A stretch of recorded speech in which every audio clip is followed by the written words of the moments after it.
Summer's officially over and school is back in session, which means that the yearly peak of the real estate market is now officially behind us. In this video, I'm going to give you my prediction on what I think the market is going to look like over the next 5 to 6 months during the fall and winter months before the market starts to pick up again in the spring of 2024. Okay, so what is the market going to look like over the next 5 to 6 months from October until late February, early March? Well, what the market is going to look like is going to depend heavily on what mortgage rates do. Now, currently mortgage rates are sitting at about 7.25%, with some lenders offering rates in the high 7s. So are mortgage rates going to stay there? Are they going to rise, or are they going to come down? Well, me personally, I think that mortgage rates are going to hover about where they are currently, with some intermittent spikes and dips over the next 6 months or so. But before we dive into that a little bit deeper, let's talk about where mortgage rates have been and how they've had an effect or little effect on the housing market over the past year and a half or so. Okay, so I think that we all pretty much know that the Federal Reserve started hiking interest rates back in March of 2021. Now, back then, the average mortgage rate was actually below 3%. But once the Fed started raising rates, those rate hikes eventually led mortgage rates to rise, right? So over the past year and a half or so, mortgage rates have increased by about 4.5%. And so you would think that since mortgage rates more than doubled, you would think that we would have seen home prices declining, but that is not what we saw at all. In fact, we saw home prices rise. How in the world do you explain that? Well, in my opinion, the reason that home prices continued to rise in the face of rising mortgage rates was because a lot of people were able to build up an excess of savings during the lockdowns of 2020 and 2021. On the tail end of the lockdowns, buyers were jumping into the real estate market. A lot of those buyers had excess liquidity to spend and deploy towards a larger than normal down payment. For instance, a buyer is interested in purchasing a home at $300K. The mortgage rates have been rising, which would make the monthly payments for that home higher than normal.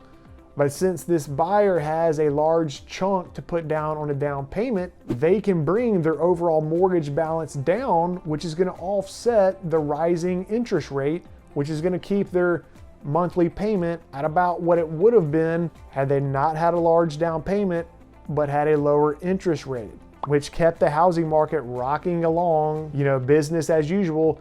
And it caused home prices to steadily increase like a normal real estate market.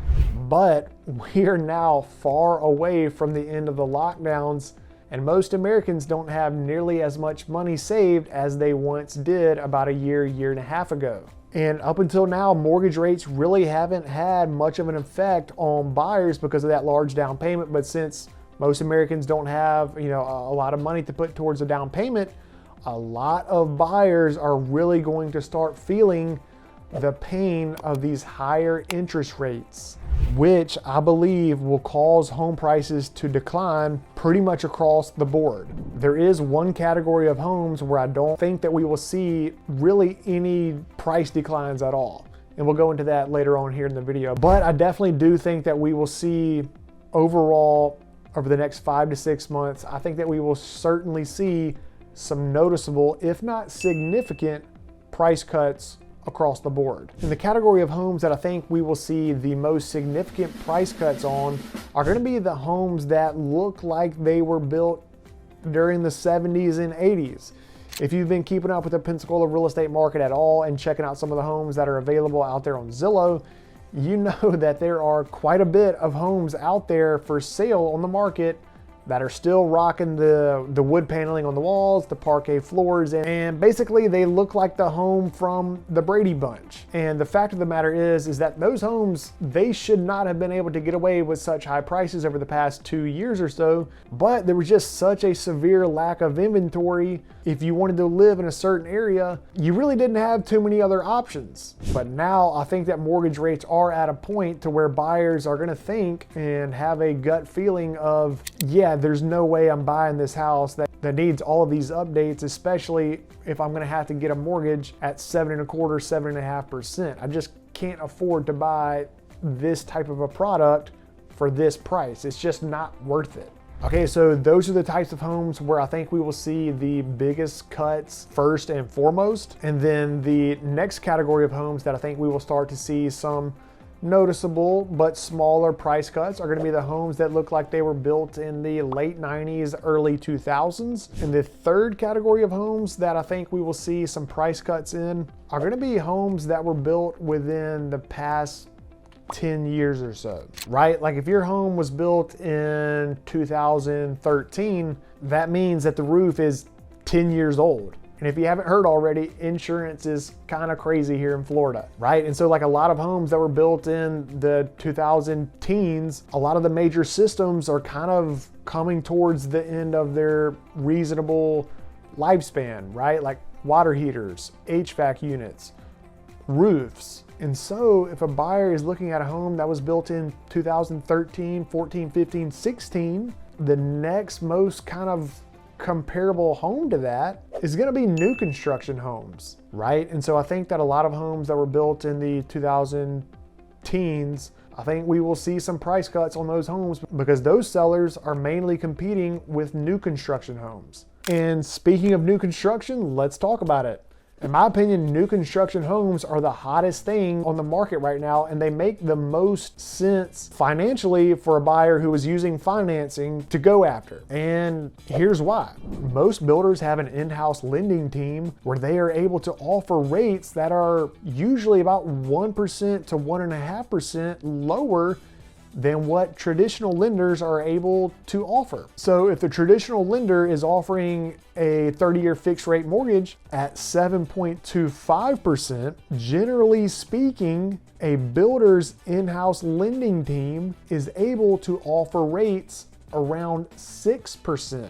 And generally speaking, the price point of new construction versus a home that was built in 2015 is about the same. So if you're a buyer and you're looking at this home that's priced at $325,000, it was built in 2015, and you're looking at something that was built in 2023 for $325,000, this homeowner isn't going to be able to offer you a financing option at 6%. Whereas the new construction home, that builder is going to be able to offer you a mortgage rate at 6%.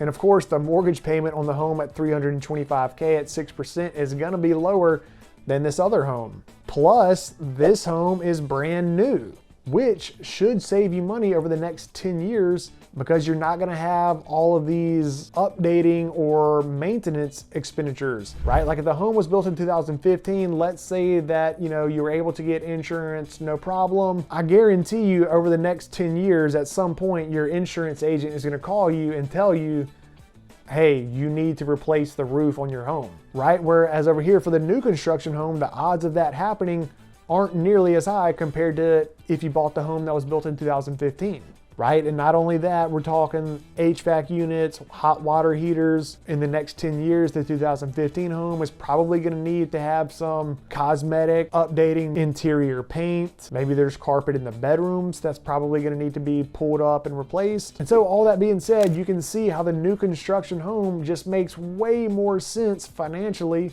for a buyer to go with versus pretty much any other type of home that's out there on the market. And so all that being said, I do think that we will see price cuts pretty much across the board, but I think that we will see new construction homes hold the line and we will not see price cuts for new construction. Okay, now everything I just said is all contingent upon mortgage rates remaining where they are currently.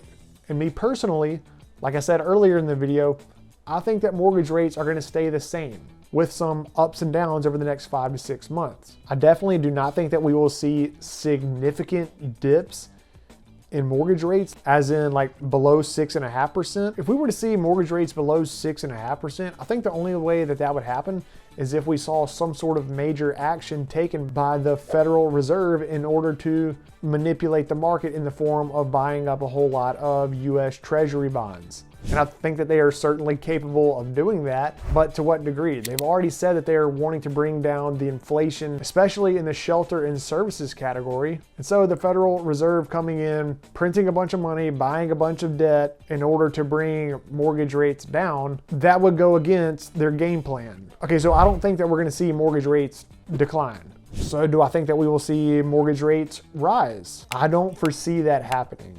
Now, I know I just said I don't foresee the Federal Reserve coming in, buying up a bunch of debt in order to manipulate the market, but I'm not ruling out the possibility that if mortgage rates continue to rise and get out of control, above like 8%, I wouldn't put it past the Federal Reserve to come in, buy a bunch of debt, bring mortgage rates down, even though they've been talking a strong game about wanting to bring inflation in the shelter category down. But if mortgage rates get above 8%, that would absolutely crush the real estate market. Check this out. In the year 2021, the median household income here in the city of Pensacola was at about $56,636. Now that was in 2021. If I had to guess, I would probably say that the median household income in 2023 today is probably around $59,000, which would break down to a monthly income of $4,916.67 on a monthly basis. Okay, so that's your median income here in Pensacola. Now the median sale price on a home for the month of August 2023 in Pensacola was $320,000. And so if you're a buyer making about $60K a year and you're looking to buy the medium priced home here in Pensacola at $320K, let's say you put down 5%, right? Because again, buyers don't have as much money saved up as they once did. So you throw down $16,000 on a $320,000 home, which is gonna put your total mortgage at $304,000, and you get a interest rate at 7.25%. Your monthly payment on that home is going to be $2,074 plus a $250 monthly payment for insurance, plus a ballpark payment of $150 towards property taxes, which would put your total PITI payment, principal, interest, taxes, and insurance monthly payment at $2,474. That is over half of the average Pensacolian's monthly income, right? So as you can see, home ownership for the median household income here in Pensacola is pretty much out of reach. And in my opinion, if mortgage rates were to continue to rise, it would give the phrase, the straw that broke the camel's back, a whole new meaning. I mean, I think that it would really crush the housing market if mortgage rates rose above 8% and stayed there. And so if the Fed sees that that is where mortgage rates are headed, I think that they will step in and take some sort of action in order to keep the housing market moving and propped up. Now, if you are watching this video and you are a cash buyer, you need to be taking advantage of the market conditions that we're in, okay? Because all of the market conditions, mortgage rates, high home prices, buyers running out of savings, that's gonna put pressure on sellers to reduce prices. And if you've been thinking about buying a home here in the Pensacola area over the past couple of years or so, but you've just been waiting for the right home or the right time to buy, well, if you're a cash buyer, that time is now. All right, there you go. There's my prediction for the fall and winter market of Pensacola 2023 to 2024. I know that was a lot of information, but bottom line, I think that we will see price cuts across the board in order to make homes more affordable for buyers who are using higher than normal interest rates and for buyers who don't have nearly as much savings as they once did to use towards large down payments. I think new construction homes are going to be the hottest thing smoking for anybody who is on a budget and using financing over the next 5 to 6 months. And lastly, I think for cash buyers, this is going to be the best market that we've seen in a long time. And it also is the winter months, which prices generally come down anyway. So if you're a cash buyer, now is a great time to get into the market, because I think over the next 5 to 6 months, we're going to see some fantastic listings at fantastic prices that we haven't seen over the past 2 to 3 years. Hopefully you got some value out of the video, and if you did, please go ahead and hit that like and subscribe button. I would greatly appreciate it. And if you want to reach out to me and discuss the real estate market in general, please feel free to. My contact information can be found in the comments section below the video, as well as in the description box below. I'd be happy to take your call and talk real estate with you. And real quick, do me a favor and check out this video right here where I show you what a $250,000 house is like here in the Pensacola area. Check it out.